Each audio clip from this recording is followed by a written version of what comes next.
Bueno, damos gracias a Dios por el tiempo de alabanza y adoración. Ha sido una bendición, gracias Manolo.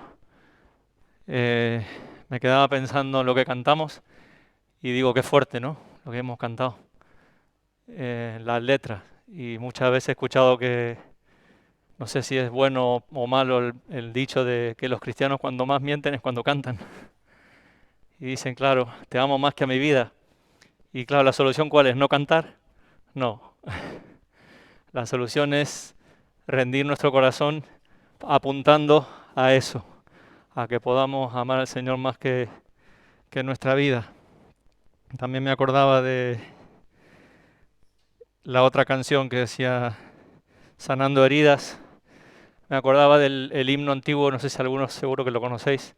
Mirió el pecado, fui a Jesús y mostréle mi dolor. Entonces viene a cuento con lo que Pablo está enseñando en Romanos, porque él está toda la carta de los Romanos queriéndole hacer ver al hombre que está herido por el pecado y que no se puede curar a sí mismo. Así que vamos a ir a Romanos 3, vamos a continuar en nuestro estudio y no sé si voy a terminar el capítulo, pero vamos a avanzar. Y vamos a orar antes. Señor, te damos muchas gracias por este tiempo de alabanza, de adoración a tu nombre, donde nos queremos rendir a ti, Señor, reconociendo, Señor, que si podemos amarte a ti es porque tú nos amaste primero, reconociendo, Señor, que estamos heridos por el pecado, sin solución, pero tú has dado la solución al hombre. Tú has enviado a tu Hijo Jesús a ser nuestra justicia, que por la fe, Señor, podemos apropiarnos en arrepentimiento delante de Él, Señor, de esa justicia tuya. Gracias, Señor, por la carta a los romanos. Gracias, Señor, por toda tu palabra que nos has dejado. Te pido, Señor, que me des gracia para compartir los pensamientos que me has dado y también a los hermanos, cada uno, Señor, que puedan recibirlos, que todo lo que no sea tuyo se descarte y por tu Espíritu Santo se asimile todo lo que viene de ti para sus vidas. Bendice, Señor, esta congregación, este punto del norte de África, que seamos sal y luz para otros sitios también, Señor. Te lo pedimos en el nombre de Jesús. Amén. Bueno, Romanos capítulo 3. ¿Os acordáis que en el capítulo 1, después de los saludos y después de dar un pequeño resumen a modo de tema de toda la carta de Pablo en el capítulo 1, 16 y 17, luego él empieza a partir del 1, 18 a culpar al hombre, empieza a culpar primero al hombre natural, tomando como natural no judío, al que no le había llegado la ley todavía, y luego comienza en el capítulo siguiente a argumentar contra alguien moralista que se quiere excusar. Luego vemos que es el judío al final del capítulo y ahí fue donde nos quedamos. Y en el capítulo 3 sigue con el tema de argumentar contra un judío que él en su mente, en la mente de Pablo, guiado por el Espíritu Santo, empieza a hacerse una serie de preguntas, varias preguntas, algunas las contesta, otras no. Y la verdad que son muy, muy, muy interesantes estas preguntas cuando las meditamos, porque no solamente reflejan lo que un judío imaginario podría estar argumentando contra Pablo, sino que también refleja lo que nosotros hoy en día podríamos pensar, o cualquiera de la sociedad de hoy en día podría argumentar contra el mensaje del Evangelio. Entonces es muy interesante ver cómo Pablo rebate y echa por tierra todos estos argumentos. Así que dice que Pablo le dice a los judíos, no te vale de nada al final la circuncisión, al final del capítulo, lo que vale es una circuncisión del corazón hecha por el Espíritu Santo, y al fin de cuentas, si no eres un judío interiormente, tampoco te sirve, porque tienes que ser un judío, exteriormente no te sirve, tienes que ser un judío interiormente. Y entonces este judío, que podría ser un judío imaginario que le rebate a Pablo, dice, ¿entonces qué? Entonces, ¿cómo puede ser esto? ¿Qué me estás diciendo? Y ahí empieza, vamos a leer hasta el 8. Dice, ¿cuál es entonces la ventaja del judío? ¿O cuál el beneficio de la circuncisión? Grande en todo sentido. En primer lugar, porque a ellos les ha sido confiados los oráculos de Dios, o sea, la palabra de Dios. Entonces, ¿qué si algunos fueron infieles o incrédulos? ¿Acaso su infidelidad anulará la fidelidad de Dios? De ningún modo. Antes bien, sea hallado Dios veraz, aunque todo hombre sea hallado mentiroso. Como está escrito, para que seas justificado en tus palabras y venzas cuando seas juzgado. Y si nuestra injusticia hace resaltar la justicia de Dios, ¿qué diremos? ¿Acaso es injusto el Dios que expresa o inflige su ira? Hablo en términos humanos. De ningún modo, pues de otra manera, ¿cómo juzgaría Dios al mundo? Pero si por mi mentira la verdad de Dios abundó para su gloria, ¿por qué también soy yo aún juzgado como pecador? ¿Y por qué no decir como se nos calumnia y como algunos afirman que nosotros decimos, hagamos el mal para que venga el bien? La condenación de los tales es justa. Y este argumento, como dije, no es solamente de un judío, puede ser un argumento válido de mucha gente. Yo he hablado con mucha gente que tiene este argumento. Dice, bueno, pero parecería como que Dios, para mostrar su verdad, pues aprovecha que nosotros somos mentirosos. O Dios, para mostrar su justicia, está esperando, parece, que nosotros seamos injustos. Y Pablo le dice, la condenación de los tales es justa. Porque el que opina así, finalmente es que no conoce a Dios. El que opina así es que no conoce la palabra del Señor ni tiene una experiencia con el Señor. Pero Pablo va a contestar estas cosas. Y empieza por el versículo 2, donde dice, en primer lugar, porque a ellos les ha sido confiados los oráculos de Dios. Salmo 147, versículo 19 y 20, dice así. Dios mismo es el que está hablando a través de David. Declara su palabra a Jacob y sus estatutos y ordenanzas a Israel. No ha hecho así con ninguna otra nación. Y en cuanto a sus ordenanzas, no las han conocido. Aleluya. No ha hecho así con ninguna otra nación. Tuve la tentación de pasar de largo de este versículo para explicar un poco lo otro, pero de verdad que es muy importante. ¿Os dais cuenta que hoy en día el arma que está usando el sistema de este mundo es querer cambiar la ley? Por ahí vamos. O sea, lo que estaba mal, poco a poco, se va tornando a bien. No hay una ley que se diga es un estándar moral que todo el mundo acepta. No, ahora, bueno, los nenes con los nenes, la nena con las nenas, si a todo el mundo le gusta, vamos a cambiar la ley. Y se olvidan de la ley que dio Dios. No es un tema menor. El pueblo de Israel había sido depositario de la ley de Dios, no de una ley que se inventaron ellos, de los 10 mandamientos, los profetas. Era una ley que venía del Dios Santo, que quería lo mejor para su pueblo y también quería que las demás naciones conocieran la verdad a través de esa ley que ellos habían sido depositarios. A más, como vimos un poco el domingo pasado que habló Guillermo, ¿os acordáis? En el Éxodo, Dios había dado los 10 mandamientos, pero también había dado su propia presencia con su pueblo. Eso parece que a veces no caemos. El mismo Dios estaba en el campamento y tenían que hacer una serie de sacrificios y de lavamientos, de purificaciones, porque Dios es santo.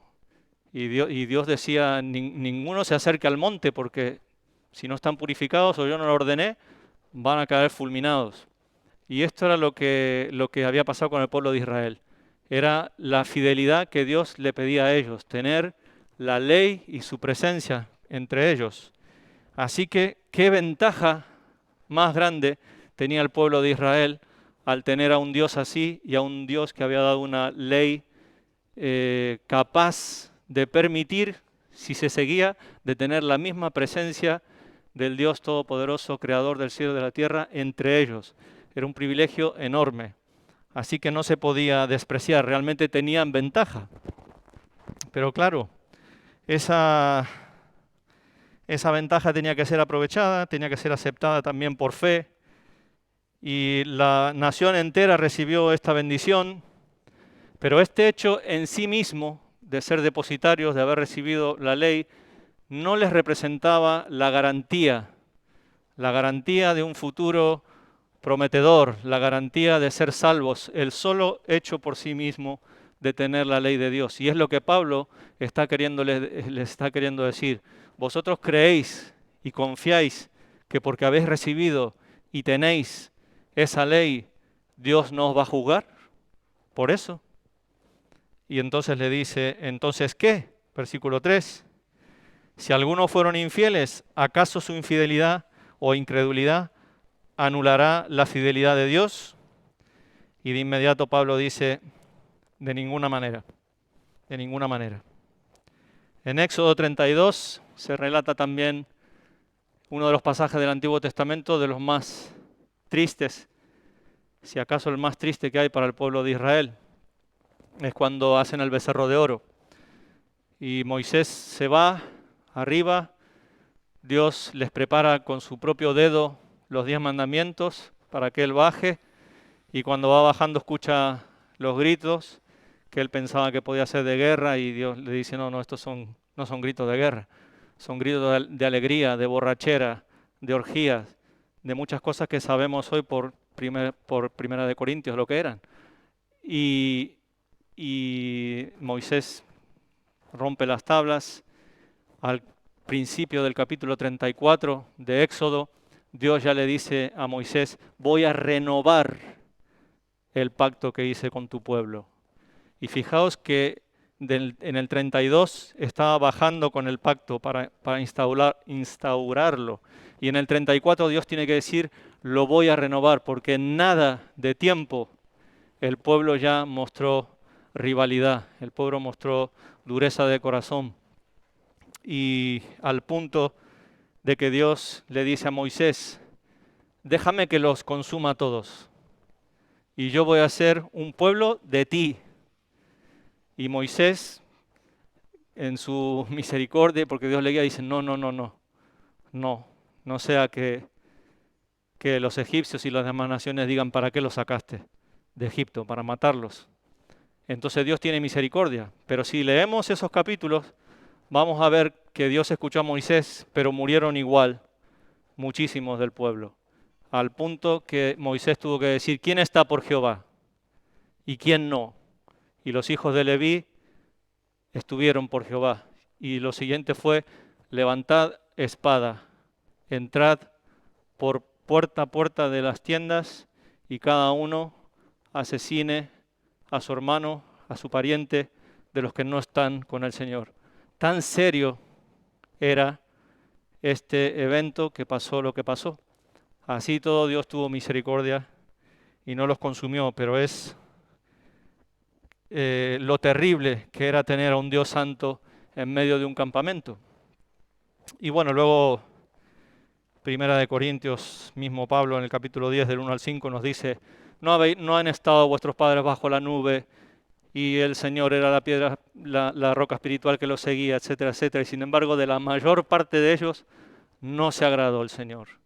Y justamente fue por incredulidad y por infidelidad. Así que Pablo le dice, si algunos fueron infieles, ¿acaso su infidelidad anulará la fidelidad de Dios? De ninguna manera. Les estaba dando unos golpes muy, no sé si decir bajos, pero fuertes al pueblo de Israel para que no confiaran en que eran depositarios de la ley, en que eran el pueblo de Dios. Tenían que confiar en la gracia, en la palabra de Dios.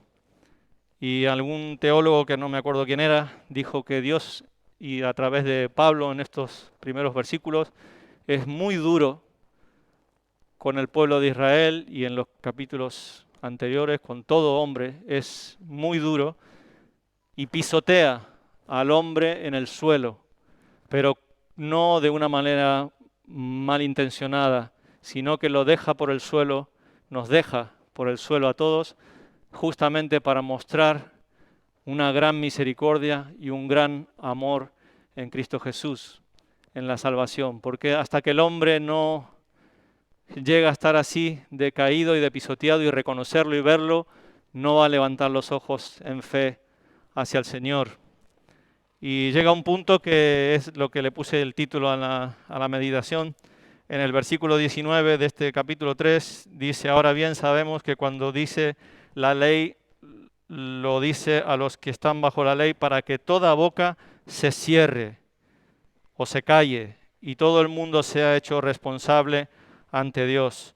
En otras palabras, Pablo está argumentando a todo hombre para que de una vez por todas cierre la boca, de una vez por todas se calle ante Dios, porque mientras el hombre quiera seguir respondiendo y argumentando que tengo mi justicia, que soy mejor que el otro, que no soy tan malo como el otro, así que no me puede juzgar, Dios no va a obrar misericordia con él. Así que Pablo dice esto: mejor que todo hombre cierre su boca. Y versículo 4, de ningún modo, dice Pablo, antes bien sea hallado Dios, verás, aunque todo hombre sea hallado mentiroso. Ahí hay unas cuantas palabras de los Salmos, aunque en la mayoría de las Biblias no ponen las referencias, pero en la última parte sí, para que seas justificado en tus palabras y venzas cuando seas juzgado. Eso viene del Salmo 51:4. Y otra cosa que me gusta mucho de Pablo, intento humildemente seguirlo, de él como maestro, es que aparte de que obviamente guiado él estaba por el Espíritu Santo, era una de las mentes más brillantes que había como teólogo y que va a haber posiblemente, y sin embargo él, cuando argumenta, sigue argumentando mayormente con la misma palabra de Dios. Él mismo se defiende este argumento con el Salmo 51:4. Y vamos a verlo por un segundo, porque os acordáis que es el Salmo cuando David hace matar a Urías, se queda con su mujer, comete adulterio, comete asesinato. Y Pablo le refiere ese pasaje. Y ese pasaje dice en el versículo 4 del Salmo 51: contra ti solo he pecado y he hecho lo malo delante de tus ojos, de manera que eres justo cuando hablas y sin reproche cuando juzgas. Ahí está aseverando. La reacción de David no fue justificarse. En principio sí, pero cuando llegó un punto que Natán lo acorrala con su ejemplo y él mismo dice: ese hombre que hizo eso tiene que morir. Cuando le habló el ejemplo de los corderitos, que tenía un hombre solamente una y se la quitaron, y él dijo: el que ha hecho eso tiene que morir.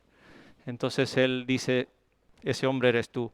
Y él, en vez de seguir justificando y seguir en la mentira, reconoce que Dios es justo en su juicio. Y el versículo 5 es el que Pablo también tiene en mente, evidentemente, porque dice: he aquí, yo nací en iniquidad y en pecado me concibió mi madre. Eso es lo que le está argumentando él a este judío que no quería reconocer, que no quería aceptar de que no bastaba con ser el pueblo de Dios, no bastaba con tener la ley en su poder, sino que tenían que reconocer al Señor. Seguimos, versículo 5. Y si nuestra injusticia hace resaltar la justicia de Dios, ¿qué diremos? ¿Acaso es injusto el Dios que expresa su ira? Y Pablo dice aquí, hablo en términos humanos, parece como que hasta le da un poco de cosa decir lo que acaba de decir, porque lo que acaba de decir es algo muy fuerte. Lo que acaba de decir es lo que yo comentaba antes, que tiene que ver con todo el mundo hoy, no solamente con los judíos. No sé si os pasó, a mí me ha pasado alguna vez. La gente realmente cree que Dios no es justo, no cree que sea justo. Una vez a mí en el trabajo me dijeron, sí, Dios se lleva a los más buenos. Tengo un amigo que era buenísimo, era, era un ángel, no hacía mal a nadie y se murió de cáncer con 40 años. Eso me lo dijeron a mí en el trabajo. O sea que Dios se lleva a los más buenos y deja a los más malos. Ese pensamiento está en muchos de la sociedad que no quieren reconocer a Dios. Y es cierto que hay muchas cosas que no podemos comprender en la sabiduría de Dios. Pero Pablo sigue argumentando y me gustaría continuar. Pues dice, de ningún modo, versículo 6, pues de otra manera, ¿cómo juzgaría a Dios al mundo? Pero si por mi mentira la verdad de Dios abundó para su gloria, ¿por qué también soy yo aún juzgado como pecador? ¿Lo entendéis? Lo que está pasando aquí. Está diciendo, como luego va a decir, algunos nos calumnian a nosotros, que nosotros decimos hagamos males para que abunden los bienes. O sea, hay gente que piensa que Dios necesita mi maldad para mostrar su bondad. Y Pablo le dice directamente, la condenación de los tales es justa. Es interesante que entendamos este punto, porque mucha gente nos puede preguntar eso. Y en el fondo de esta cuestión está la cuestión del mal.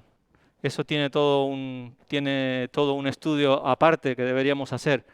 Pero cuando preparaba, dije, Señor, ¿qué hago? ¿Me pongo en plan filósofo y lo explico, lo que yo entiendo?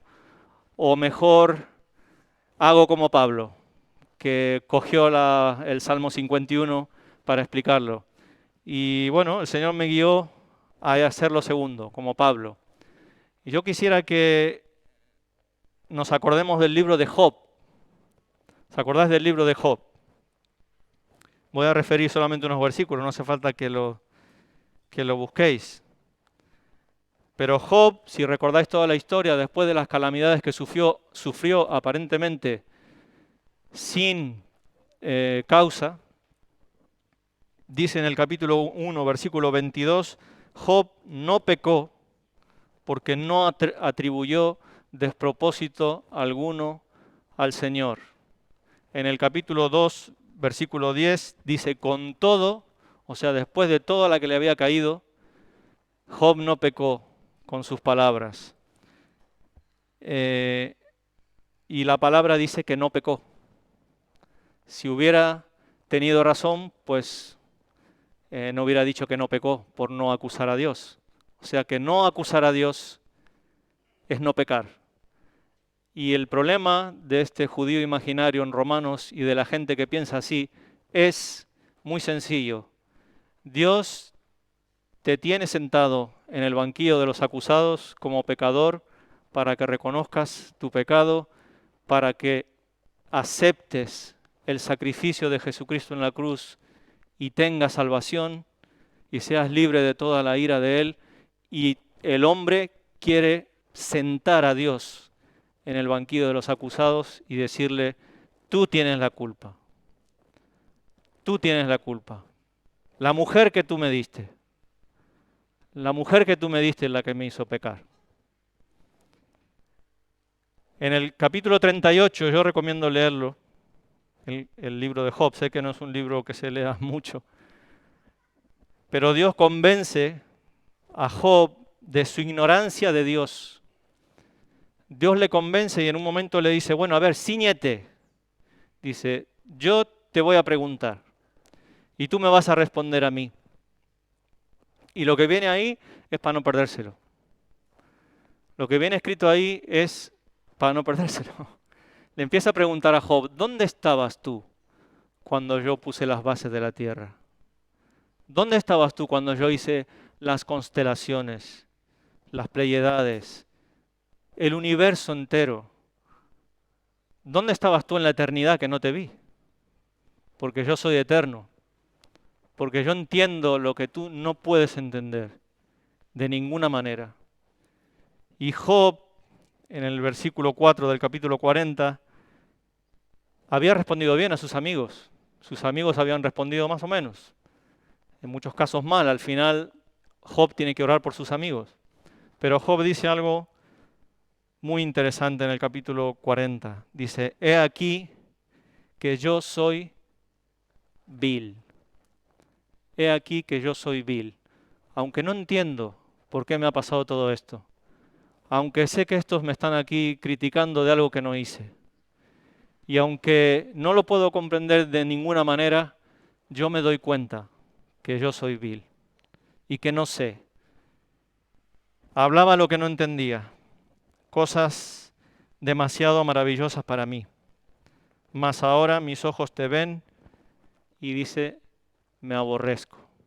Me aborrezco porque sabía que había hablado con pretensión acerca de lo que él no podía entender. Y de la misma manera, hermanos, nosotros no podemos entender a Dios. Cuando queremos poner a Dios en el banquillo de los acusados es porque no comprendemos qué ser tan diferente a nosotros es Dios. No podemos entender. Algún teólogo dijo, lo finito no puede captar lo infinito. Así que por más que te esfuerces, por más que le busques la vuelta, hay cosas de las maravillas de Dios, de las perfecciones de Dios, de los atributos de Dios, que no lo vas a entender. Lo vamos a entender cuando estemos con Él. Pero hay un grave error, que es este: ponerse en lugar de Dios y querer juzgar a Dios por lo que tú no puedes entender. Así que en la palabra tenemos todo el pasado de cómo Dios está haciendo la salvación del mundo en la historia.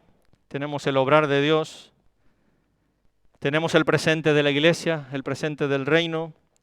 Tenemos el futuro de sus promesas.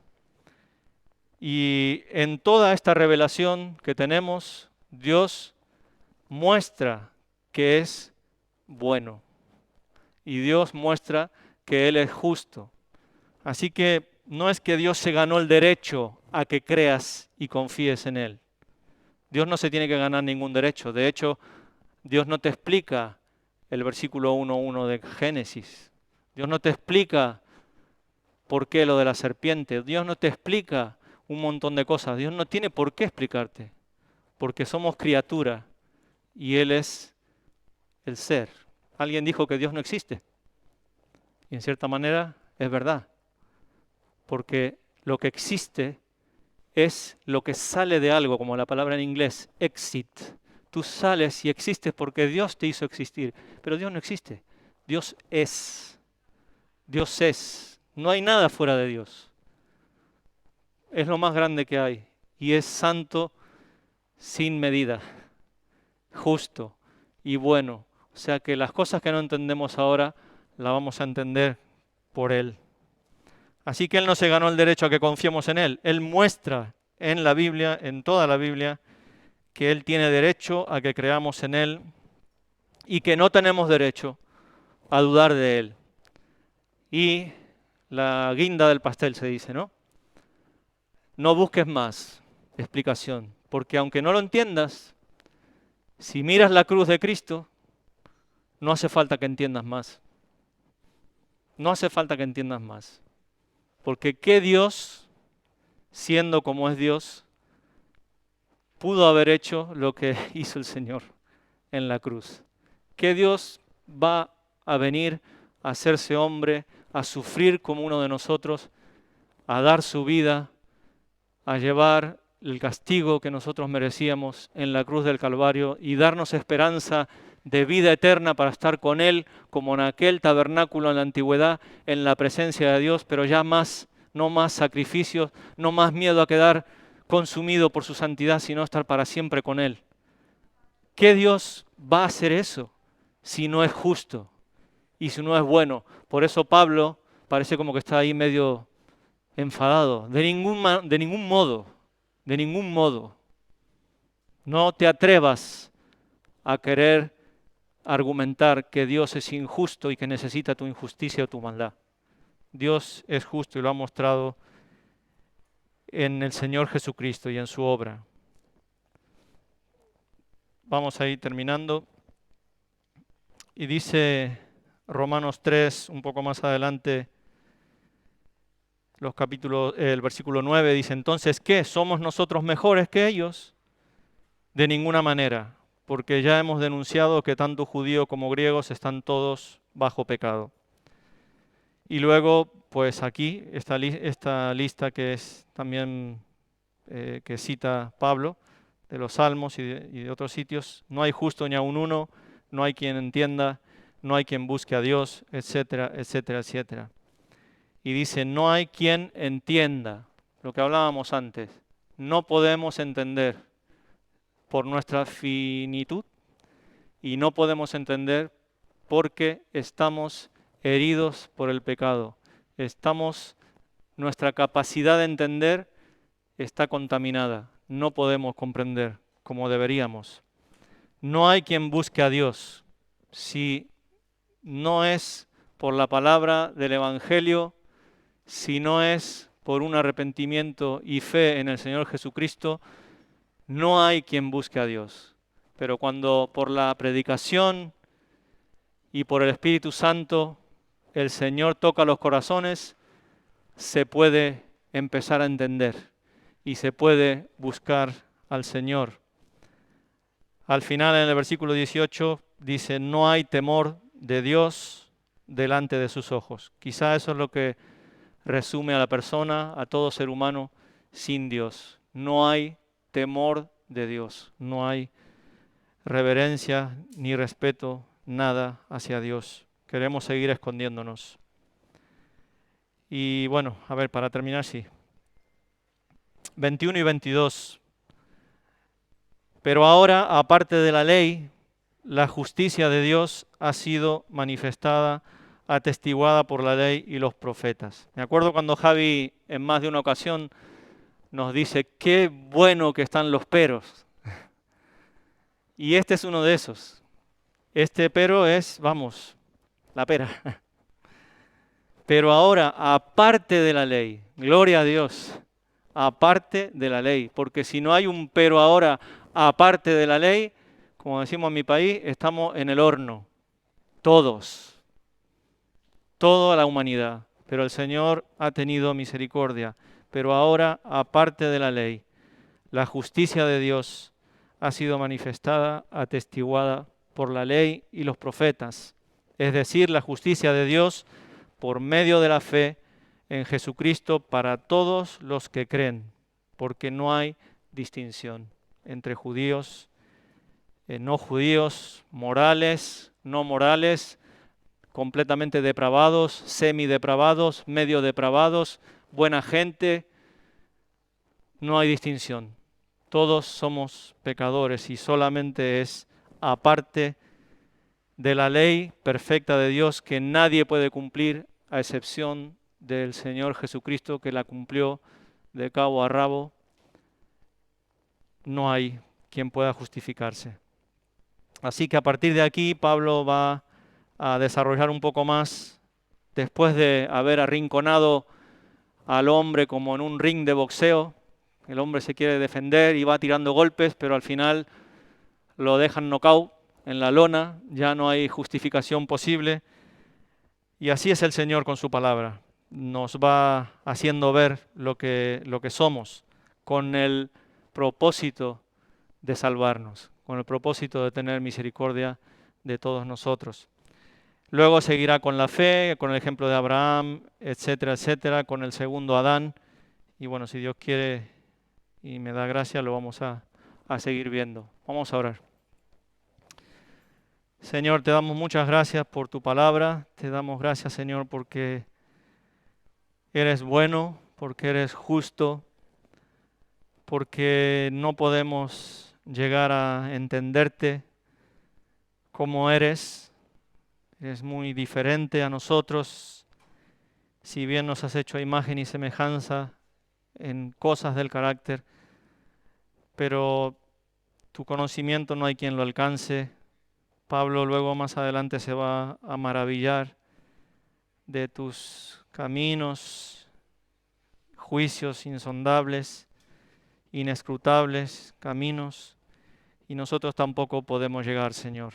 Pero sí podemos ver a tu Hijo a través de la fe en la cruz del Calvario, dando su vida por nosotros, y saber que no hay amor más grande, que no hay amor más perfecto, que no había otro camino, tenía que ser ese, para satisfacer tu justicia, para que se apacigüe tu ira, como esa sangre que rociaba el propiciatorio, la tapa del arca. Así, Señor, fue tu sangre para que nosotros podamos ser purificados, para que podamos a través de Él ser vistos justos, declarados justos, Señor.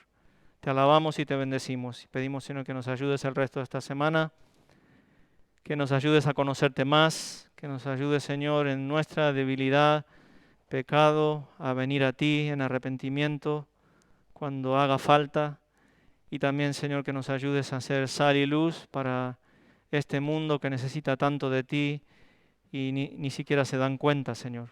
Pedimos que nos ayudes a hablar y a ser como tú quieres que seamos, sal y luz, Señor.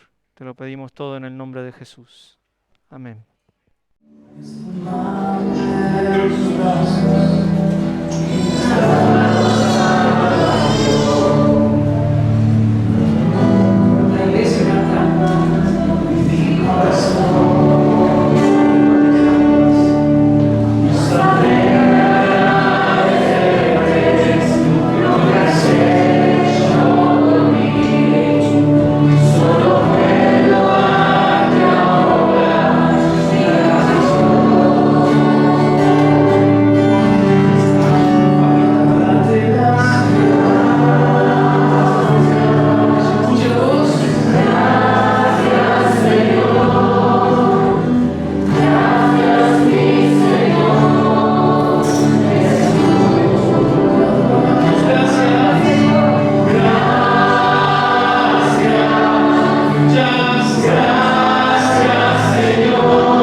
nacerá a mí.